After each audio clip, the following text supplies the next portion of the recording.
Hello दोस्तों, सार academy के चैनल पे आपका स्वागत है। आज हम इंडियन पॉलिटी के प्रीवियस ईयर की सीरीज को कंटिन्यू करेंगे। चलिए शुरू करते हैं।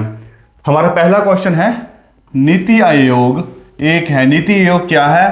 पहला ऑप्शन है हमारा संवैधानिक निकाय, बी ऑप्शन है वैधानिक निकाय, सी ऑप्शन है सलाहकार निकाय और डी ऑप्शन है इनमें से कोई नहीं। तो इसका जो सही उत्तर रहेगा वो है हमारा सी ऑप्शन, सलाहकार निकाय। ठीक है, अब देखिए सबसे पहले आपको पता होना चाहिए संवैधानिक निकाय क्या होते हैं। संवैधानिक निकाय वे होते हैं जिनका उल्लेख हमें संविधान में मिलता है। तथा दूसरे नंबर पर वैधानिक निकाय। वैधानिक निकाय वे निकाय हैं जिन्हें संसद के एक अधिनियम के द्वारा लागू किया गया है। और नीति आयोग है, नीति आयोग की स्थापना 1 जनवरी 2015 को की गई थी और नीति आयोग की फुल फॉर्म है नेशनल इंस्टीट्यूट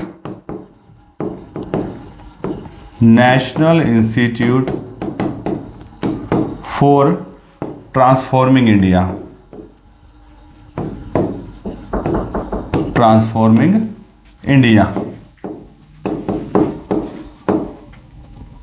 हमारा नेक्स्ट क्वेश्चन है भारतीय संविधान में कितने प्रकार के आपातकाल का प्रावधान है? हमारे ऑप्शन है, ए ऑप्शन है 3, बी ऑप्शन है 4, सी ऑप्शन है 5 और डी ऑप्शन है 6। तो इसका जो सही आंसर है वो है ऑप्शन नंबर ए 3।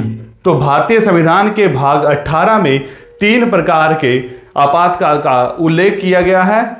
पहला आपातकाल है आर्टिकल 352 के तहत राष्ट्रीय आपातकाल, दूसरा है आर्टिकल 356 के तहत राज्य आपातकाल और तीसरा है आर्टिकल 360 के तहत वित्तीय आपातकाल।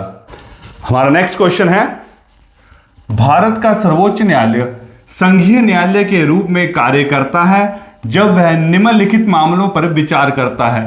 तो बताइए, क्वेश्चन में पूछा गया है कि भारत का सर्वोच्च न्यायालय संघीय न्यायालय के रूप में कब कार्य करता है? तो हमारे ऑप्शन है, ए ऑप्शन है दीवानी मामले, बी ऑप्शन है चुनाव याचिकाएं, सी ऑप्शन है निचली अदालतों की अपीलें और डी ऑप्शन है अंतरराज्यीय विवाद। तो जो इसका सही उत्तर है वो है डी ऑप्शन, अंतरराज्यीय विवाद। ये हमारा सही आंसर रहेगा। हमारा नेक्स्ट क्वेश्चन है भारतीय संविधान के किस अनुच्छेद के अनुसार राज्य परिषद का गठन या विघटन किया जा सकता है? हमारे ऑप्शन है, ए ऑप्शन है 167, बी ऑप्शन है 168, सी ऑप्शन है 169 और डी ऑप्शन है 170। तो जो इसका सही उत्तर है वो है सी ऑप्शन 169। जो हमारी राज्य परिषद है वो भारत के 6 राज्यों में लागू है। वो राज्य कौन कौन से हैं? एक है यूपी, दूसरा बिहार, तीसरा है आपका कर्नाटक, चौथा है आपका महाराष्ट्र, पांचवा है हमारा आंध्र प्रदेश और छठा है तेलंगाना। हमारा नेक्स्ट क्वेश्चन है भारत की संसद की सबसे बड़ी समिति कौन सी है? ए ऑप्शन है प्राक्कलन समिति, बी ऑप्शन है सरकारी आश्वासन समिति, डी ऑप्शन है विशेषाधिकार समिति और डी ऑप्शन है हमारा लोक लेखा समिति।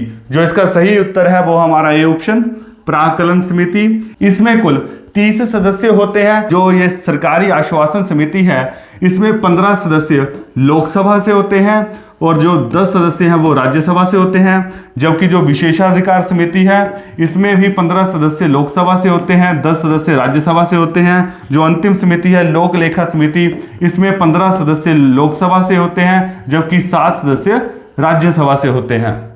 हमारा नेक्स्ट क्वेश्चन है लोकसभा का कार्य संचालन करने के लिए कोरम संख्या क्या है? तो हमारे ऑप्शन है 1/6, बी ऑप्शन है 1/8 और डी ऑप्शन है 1/10 और डी ऑप्शन है नन ऑफ दीज। जो इसका सही उत्तर है वो है सी ऑप्शन, 1/10। संविधान के अनुच्छेद 100 के पार्ट 3 में इसके बारे में बताया गया है।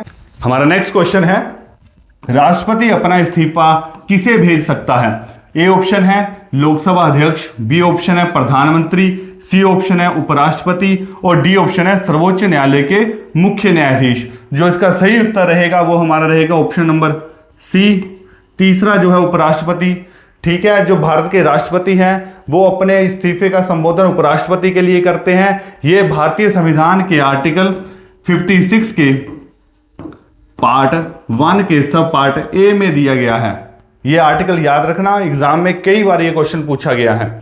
हमारा नेक्स्ट क्वेश्चन है, संविधान की प्रस्तावना में कितनी बार संशोधन किया गया है? हमारे ऑप्शन है 1 बार, बी ऑप्शन है 2 बार, सी ऑप्शन है 3 बार और डी ऑप्शन है 4 बार। तो जो इसका सही उत्तर है वो है ए ऑप्शन, 1 बार। भारतीय संविधान की प्रस्तावना में सिर्फ 1 बार संशोधन हुआ है, वो भी 42वां संविधान संशोधन 1976। ठीक है, इसमें भारतीय संविधान की प्रस्तावना में समाजवादी, धर्मनिरपेक्ष और अखंडता शब्दों को जोड़ा गया था। हमारा नेक्स्ट क्वेश्चन है, निम्नलिखित में से किस रूप में भारत का वर्णन किया गया है? ठीक है, तो हमारे ऑप्शन है कन्फेडरेशन, बी ऑप्शन है यूनिटरी, सी ऑप्शन है फेडरेशन और डी ऑप्शन है नन ऑफ दीज। तो जो इसका सही उत्तर है वो आएगा नन ऑफ दीज, क्योंकि जो सही में भारतीय संविधान में बोला गया है तो वो बोला गया है यूनियन ऑफ स्टेट्स। भारतीय संविधान का जो आर्टिकल 1 है वो कहता है कि इंडिया, जो भारत है, वो राज्यों का संघ होगा।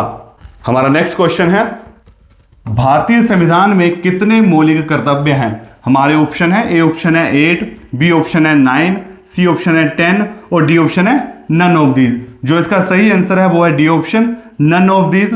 भारतीय संविधान के भाग 4 में आर्टिकल 51A में 11 मौलिक अधिकारों का वर्णन किया गया है। तो जो भारत के कुल मौलिक अधिकार हैं भारतीय संविधान में वो हैं 11। तो सही उत्तर है इसका 11, जो इस ऑप्शन में नहीं दिया गया है, तो डी इसका सही उत्तर रहेगा।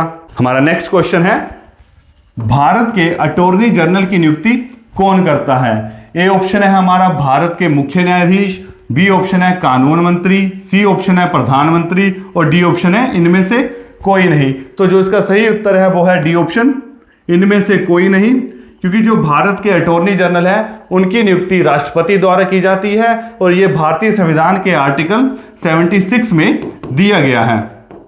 ये आर्टिकल याद रखना, कई बार एग्जाम में ये क्वेश्चन पूछा गया है। हमारा नेक्स्ट क्वेश्चन है, लोकसभा में अध्यक्ष के मत को क्या कहा जाता है? ठीक है, ए ऑप्शन है हमारा कास्टिंग वोट, बी ऑप्शन है इनडायरेक्ट वोट, सी ऑप्शन है डायरेक्ट वोट और डी ऑप्शन है साउंड वोट। जो इसका सही उत्तर है वो है ए ऑप्शन, कास्टिंग वोट। इसे निर्णायक मत भी कहा जाता है। हमारा नेक्स्ट क्वेश्चन है, संविधान में महाभियोग चलाने का प्रावधान नहीं है। संविधान में किस पर महाभियोग चलाने का प्रावधान नहीं है? हमारे ऑप्शन है राष्ट्रपति, बी ऑप्शन है राज्यपाल, सी ऑप्शन है भारत के मुख्य न्यायाधीश और डी ऑप्शन है किसी भी उच्च न्यायालय के मुख्य न्यायाधीश। तो जो सही उत्तर है वो रहेगा हमारा बी ऑप्शन, राज्यपाल। बाकी सभी पर महाभियोग चलाने का प्रावधान है, सिर्फ राज्यपाल पर नहीं है। जो राज्यपाल है वो राष्ट्रपति के प्रसाद पर्यंत ही कार्य करता है। हमारा नेक्स्ट क्वेश्चन है, पंचायती राज को सबसे पहले निम्नलिखित में से किस राज्य में अपनाया गया था? तो हमारे ऑप्शन है ए ऑप्शन है मध्य प्रदेश, बी ऑप्शन है हिमाचल प्रदेश, सी ऑप्शन है अरुणाचल प्रदेश और डी ऑप्शन है नन ऑफ दीज। जो इसका सही उत्तर है वो रहेगा D option, none of these, क्योंकि इसका जो सही उत्तर है वो है राजस्थान। इसे 2 अक्टूबर 1959 को राजस्थान के नागौर जिले में लागू किया गया था। उसके बाद इसे आंध्र प्रदेश में लागू किया गया। हमारा नेक्स्ट क्वेश्चन है, भारतीय संविधान के किस अनुच्छेद में राष्ट्रीय आपातकाल का प्रावधान है? हमारे ऑप्शन है आर्टिकल 356, बी ऑप्शन है 360, सी ऑप्शन है आर्टिकल 367 और डी ऑप्शन है नन ऑफ दीज। तो इसका जो सही उत्तर है वो रहेगा D option, none of these, क्योंकि राष्ट्रीय आपातकाल का उल्लेख आर्टिकल 352 में दिया गया है। ये हमारा सही आंसर है। हमारा नेक्स्ट क्वेश्चन है, संसद के चुनाव में मतदान का अधिकार कौन सा अधिकार है? तो ए ऑप्शन है हमारा एक मौलिक अधिकार, बी ऑप्शन है हमारा संवैधानिक अधिकार, सी ऑप्शन है हमारा कानूनी अधिकार और डी ऑप्शन है हमारा प्राकृतिक अधिकार। इसका जो आंसर है वो आप हमें कमेंट सेक्शन में दीजिए। ये आपके लिए होमवर्क रहा, इसका जवाब आप हमें कमेंट सेक्शन में दीजिए। हमारा लास्ट क्वेश्चन है, राष्ट्रीय अल्पसंख्यक आयोग की स्थापना कब हुई थी? हमारे ऑप्शन है 1985, बी ऑप्शन है 1988, सी ऑप्शन है 1990 और डी ऑप्शन है नन ऑफ दीज। जो इसका सही उत्तर रहेगा इसमें से वो रहेगा D option, none of these. जो राष्ट्रीय अल्पसंख्यक आयोग है इसकी स्थापना 17 मई 1993 ईस्वी को की गई थी। तो ये हमारा सही उत्तर रहेगा। आज के लिए इतना ही, धन्यवाद।